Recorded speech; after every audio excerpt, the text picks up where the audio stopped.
மீனராசியில் பிறந்த நண்பர்களுக்கு இந்த வாரம் அப்படிங்கிறது பார்த்தீங்க அப்படின்னா நிறைய அனுபவங்களும் நிறைய தெளிவும் கிடைக்கக்கூடிய ஒரு வாரமா இருக்கும். உங்களுக்கு மனசுக்கு பிடிச்சவங்களோ இல்லாட்டி மற்றவங்களோ பார்த்தீங்க அப்படின்னா இந்த வாரத்தை பொறுத்தளவுக்கு உங்களுக்கு ஒரு சில நேரம் வந்து காயப்படுத்திட்டே இருப்பாங்க. அதனாலேயே பார்த்தீங்க அப்படின்னா நீங்க வந்து யார் கூட பேசணும், யார் கூட பேசக்கூடாது, எந்த விஷயத்த பண்ணணும், எந்த விஷயத்த பண்ணக்கூடாதுன்னு உங்களுக்கு ஒரு தெளிவு கிடைக்க ஆரம்பிக்கும். அதே மாதிரி அந்த வாரத்தை பொறுத்தளவுக்கும் நீங்க வந்து ஒரு அன்புக்காக கொஞ்சம் மேங்குவீங்க.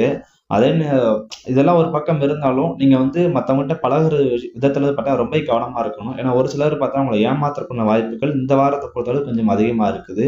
மத்தபடி காசு, பணப்புழக்கம் வந்து பார்த்தோன்னா ஓரளவுக்கு வந்து நல்லா இருக்கும்.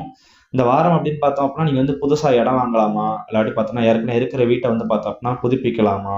ஸோ இந்த மாரி விஷயங்கள அதிகப்படியா திங்க் பண்ணுவீங்க. முக்கியமா வந்து பார்த்தீங்கன்னா, குரூப் டிஸ்கஷன்லாம் உங்களுக்கு இந்த வாரத்துல கொஞ்சம் அதிகமா இருக்கும்.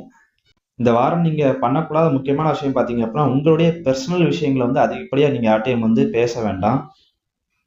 அதே சமயம் பழகுற ஆட்கள் கூடயும் கொஞ்சம் கவனமா இருங்க. உங்களால வந்து பார்த்தீங்கன்னா, மற்றவர் நன்மை அடையக்கூடிய அ அ அமைப்பு தான் இந்த வாரத்த பொறுத்தளவுக்கு அதிகமா இருக்குது. மத்தவங்க உங்கள வந்து பார்த்தீங்கன்னா, ஈஸியா யூஸ் பண்ணிட்டு போயிருவாங்க. அதனாலேயே இந்த வாரம் அப்படிங்கிறது பார்த்தீங்கன்னா, மீனராசி என்பதற்கு நல்ல ஒரு தெளிவு கிடைக்கக்கூடிய ஒரு வாரமா இந்த வாரம் அப்படிங்கிறது இருக்கும்.